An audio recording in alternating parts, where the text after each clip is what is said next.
सीमाओं का तो लोप हो जाता है। सीम पूरे का पूरा है, मतलब सीम और अ, ये पूरे का पूरा है और इसमें अंत जुड़ता है तो वो सीमांत बनता है।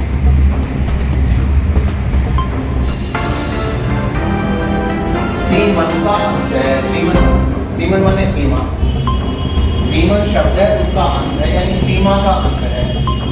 तो जब स्त्री की मांग को बताया जा रहा है तो इसमें सीम और अन का लोप होके अंत उसमें जोड़ते तो सीमंत का मतलब ये मांग, और उस टी के लोप के बगैर जब जोड़ा जाता तो सीमांत का मतलब उद्देश्य की सीमंत का मतलब ये उस स्त्री की मांग, और सीमांत का मतलब उद्देश्य। ये दो शब्द एक ही शब्द से बनते हैं और ये अलग अलग ऐसे बनते हैं। तो ये सीमंत इसका उन्नयन, सीमंत का उन्नयन, सीमंत उन्नयन, सीमंत का उन्नयन।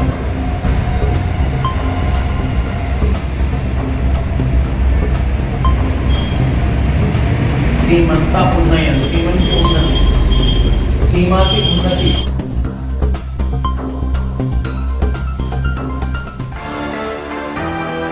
नमस्कार, मैं अर्चना और आप देख रहे हैं हंगामा टाइम्स। हंगामा टाइम जिस तरह से आपको आर्य समाज से जुड़ी हुई खबरें दिखाता रहता है, तो इस समय हम लोग जो आर्य समाज तेलीबाग उथरटिया में हैं, जहां पे 6 दिवसीय क्लासेस चल रही हैं यज्ञ को लेकर के और आर्य समाज में संस्कारों के महत्व को लेकर के। तो हमारे साथ में आचार्य रूपचंद दीपक जी हैं, तो उनसे बात करेंगे कि क्या कहना चाहेंगे जिस तरह से आर्य समाज संस्कारों को लेकर के और यज्ञ किस तरह से करना चाहिए इसको लेकर के जो 6 दिवसीय कार्यक्रम हो रहा है, तो उसके बारे में क्या कहेंगे। सर, आपका बहुत बहुत स्वागत है। नमस्ते।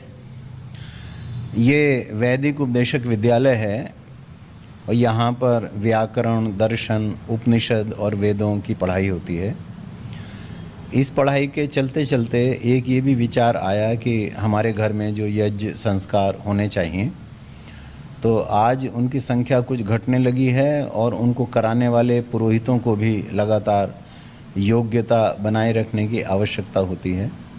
तो इसके लिए 6 दिन का ये शिविर एक चल रहा है, पुरोहित प्रशिक्षण शिविर इसका नाम है। आज इसका दूसरा दिन है। ये कल 18 तारीख को शुरू हो गया था और शनिवार 23 मार्च तक ये चलेगा। 6 दिन के शिविर का आज दूसरा दिन है। तो इसमें हम दैनिक यज्ञ कैसे किया जाए, साप्ताहिक यज्ञ कैसे किया जाए, जो हमारे पर्व होते हैं होली, दिवाली आदि, इन पर कैसे यज्ञ किया जाए, जन्मदिन आदि हम मनाते हैं, विवाह की तिथियां मनाते हैं, ये कैसे मनाए जाएं, और जो हमारे 16 संस्कार हैं, गर्भाधान से लेकर के पुंसवन संस्कार, सीमंतोन्नयन संस्कार, नामकरण संस्कार, मुंडन संस्कार, उपनयन, वेदारंभ, विवाह और बाद में वानप्रस्थ संन्यास, ये संस्कार और अंत्येष्टि तक उसको मिलाते हुए 16 संस्कार हैं। तो ये 16 संस्कार हमारे होने चाहिए। होते हैं तो हमारा शरीर उत्तम होता है और मन बुद्धि आदि भी उत्तम होते हैं, व्यवहार भी अच्छा होता है, संतान भी उत्तम होते हैं और हमारा पारिवारिक, सामाजिक, आध्यात्मिक और सब प्रकार का हमारा विकास होता चलता है। एक व्यक्ति का पूर्ण विकास हो, एक समाज का पूर्ण विकास हो, इन दोनों के विकास में इन संस्कारों का विशेष महत्व है। तो प्राचीन काल में जब हमारी संस्कृति का स्वर्ण काल था, उस समय सभी लोग इन संस्कारों को कराया करते थे। इस समय तो विदेशों की आई हुई सभ्यताएं बहुत सी यहाँ पे प्रचलित हो गई हैं और वो विघ्न भी डालती हैं हमारे इस संस्कारों के जीवन में और इनका विरोध भी करते हैं। और उनकी जो शिक्षा पद्धति चली हुई है, तो हमारे परिवार के जो बालक हैं ये भी दूसरे विद्यालयों में पढ़ करके कोई नास्तिक हो जाता है, किसी की श्रद्धा कम हो जाती है, कोई अनमने मन से करता है। इसलिए इनके भी प्रचार की आवश्यकता पड़ती है, प्रेरणा की आवश्यकता पड़ती है। तो हम घरों में जा कर के, परिवारों में जा कर के वृद्ध व्यक्तियों को, युवा व्यक्तियों को और छोटे बच्चों को भी प्रेरणा देते हैं कि जीवन में संस्कार का महत्व होता है। जैसे सब लोगों ने सुना है कि अभिमन्यु ने चक्रव्यूह को तोड़ने के लिए प्रस्थान कर लिया था और जब वो गर्भावस्था में था तो उस समय उनके पिता ने चक्रव्यूह तोड़ने की विधि समझाई थी, तो वो विधि पूरी नहीं हो पाई थी, वो बच्चा पूरा सुन नहीं पाया था, तो उसकी विद्या में कमी रह गई। अन्यथा उसने इस विद्या को गर्भ में रहते हुए ही सुन लिया था, कुछ सीख लिया था, बाद में भी कुछ अभ्यास किया, काफ़ी अभ्यास किया, लेकिन वो गर्भकाल के संस्कार भी मनुष्य के काम आते हैं। और उस समय जो वो सीखता है, माता पिता आपस में व्यवहार करते हैं, बोलने चालने से वो बच्चे तक भी उसका संस्कार पहुंचता है। शब्द को बालक नहीं समझता उस समय, लेकिन संस्कार को समझता है और संस्कार को वो प्राप्त करता है। और जब वो बड़ा होता है तो वो संस्कार जज्ब हो जाता है उसके शरीर में, उसके व्यवहार में, और अच्छे संस्कार देने पर उसका स्वास्थ्य भी अच्छा रहता है, बुद्धि भी तीव्र होती है, पढ़ाई में वो अच्छा रहता है और शारीरिक कामों में भी तेज़ बनता है। तो परिवारों में जाके हमें ये प्रेरणा देने की आवश्यकता पड़ती है। और पुरोहितों का भी है कि जो आजकल प्रोफेशनल स्कूल्स बने हुए हैं, उनमें तो इस तरह की कोई ट्रेनिंग होती नहीं है। तो हम लोग जो अनौपचारिक शिक्षा दिया करते हैं, व्याकरण, दर्शन, उपनिषद और वेदों की, तो ये हमारी ही जिम्मेदारी आके बनती है कि हम पुरोहितों को भी ट्रेन करते रहें, उनको प्रशिक्षित करते रहें। और भी अनेक शिविर होते हैं, यहाँ भी हुआ है संस्कृत का शिविर और ज्योतिष का शिविर और व्याकरण का शिविर, अनेक प्रकार के शिविर। एक तो उच्चारण का शिविर हुआ था। तो इस समय ये शिविर हम लगा रहे हैं कि जो पुरोहितों को प्रशिक्षित किया जाए। पुरोहितों में पूरी योग्यता होनी चाहिए कि इन सारे संस्कारों में, या पर्वों में कोई हवन हो तो उसको कराने में भी, दैनिक हवन कोई करना चाहे तो उसको कराने में भी पुरोहितों में पूरी योग्यता हो। और जितनी प्रकार का भी हवन है उसको करने की इच्छा होनी चाहिए यजमान में, यानी जो हवन कराए, और योग्यता होनी चाहिए पुरोहित में। तो इन दोनों को ध्यान में रखते हुए हमने ये शिविर प्रारंभ किया है। और दूसरे दिन का शिविर भी हमारा अच्छी तरह से आज संपन्न हो गया। कल पहले दिन का हमने लिया था दैनिक यज्ञ, उसमें किया, कराया, दिखाया, समझाया। साप्ताहिक यज्ञ किया, कराया, दिखाया, समझाया। और जो पहला संस्कार होता है गर्भाधान के नाम से, उसकी कल व्याख्या की थी।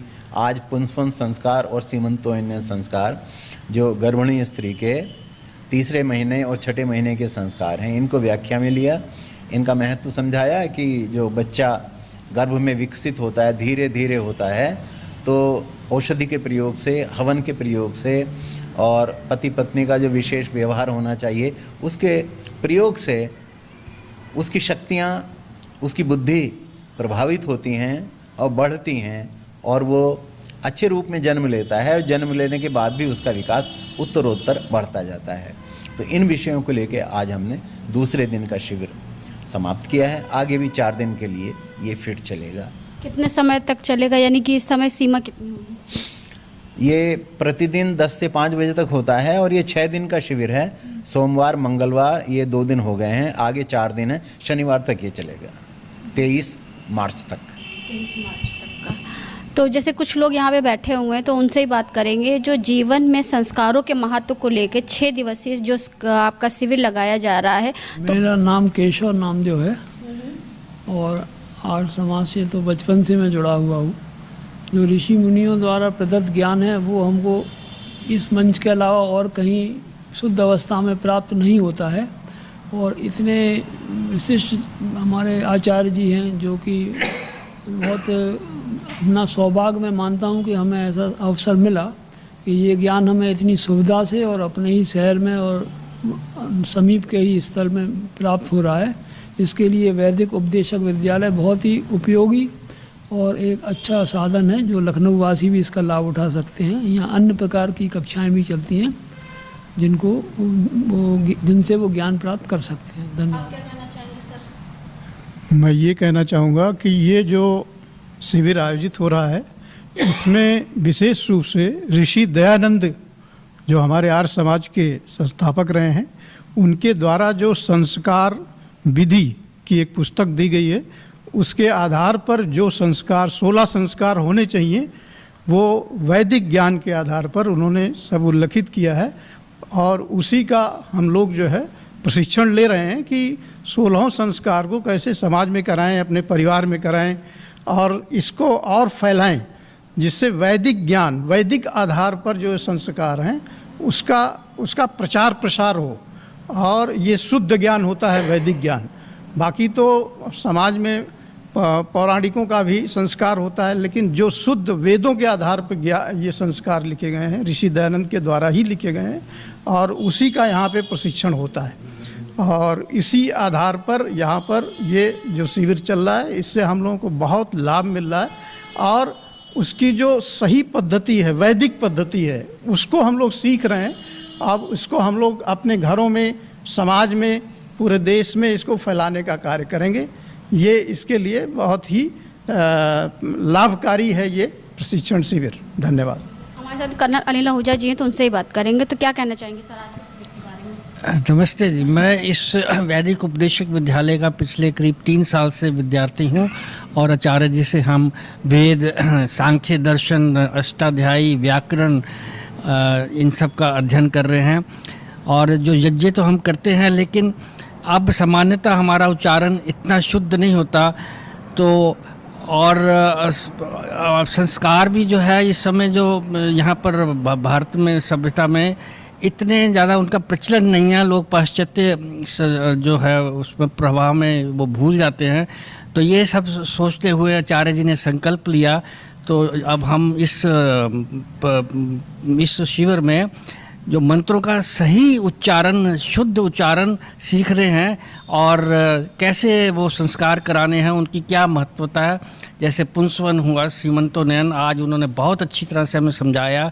वैदिक मंत्रों के साथ जो हमारी महर्षि दयानंद जी की जो संस्कार विधि है उसके अनुसार ये बहुत ही महत्वपूर्ण और लाभदायी शिविर है। इसके लिए हम आचार्य जी का और इस विद्यालय का बहुत धन्यवाद करते हैं। धन्यवाद। ओम शम। आप क्या कहना? शिविर के बारे में जानकारी लेने के लिए हमारे यहाँ आचार्य डॉक्टर रूपचंद दीपक जी, आचार्य जी वरिष्ठ बुजुर्ग हैं, उनका आशीर्वाद चाहिए। मुझे पता लगा, यज्ञ तो हम करते थे, लेकिन मुझे अर्थ नहीं सही से पता होता है, और कैसे करना चाहिए वो नहीं मालूम होता है। इसलिए मेरे अंदर भी कुछ प्रेरणा मिली कि मैं भी सीखूं, और बहुओं बेटियों को आगे जो अच्छे से सिखा पाऊँ, कुछ अपना योगदान दे पाऊँ। इसलिए मैं इस शिविर में भाग लिया, और 2 दिन से कुछ अच्छा पा रहे हैं। आचार्य जी से जो नहीं समझ सकते वो सरलता से समझा रहे हैं, तो समझ में भी आ रहा है। और यही प्रयास है कि आगे हम समझ के और आगे बढ़ें। आचार्य जी का सानिध्य रहा तो आगे और अच्छा करेंगे। तो जिस तरह से हमने आपको दिखाया, आज हम लोग आपको लेकर के आए थे तेलीबाग उथरटिया आर्य समाज मंदिर में, जहाँ पे जीवन में संस्कारों के महत्व को लेकर के 6 दिवसीय यहाँ पे जो है क्लासेस चल रही हैं, जिसमें आर्य समाज जिस तरह से संस्कारों को लेकर के मानव जीवन में ढालता है और संस्कार क्या है तो उनके प्रति सभी को जागरूक करता है। क्योंकि संस्कार जो हैं वो सबको पता है, लेकिन संस्कारों को लेकर के किस तरह से हम आगे वाली पीढ़ियों को मजबूत कर सकते हैं, तो यही कार्य कर रहे हैं आचार्य रूपचंद दीपक जी, जो भी अपने विचारों से और अपने ज्ञान से लोगों को मजबूत कर रहे हैं और आने वाली नई पीढ़ियों की मजबूती के लिए कार्य कर रहे हैं। तो ऐसे हम आपको दिखाते रहेंगे कि आर्य समाज किस तरह से संस्कारों को लेकर के आगे बढ़ रहा है। तो इसी के साथ मैं अर्चना से इजाज़त लेना चाहूँगी। धन्यवाद। बने रहिएगा हंगामा टाइम न्यूज़ चैनल के साथ। हंगामा टाइम्स की तमाम खबरों को देखने के लिए हंगामा टाइम्स को सब्सक्राइब कर लीजिए और बेल आइकन दबा लीजिए। अगर आपको ये वीडियो अच्छा लगा हो तो लाइक बटन प्रेस कर अपनी प्रतिक्रिया हमारे कमेंट बॉक्स में देना मत भूलें।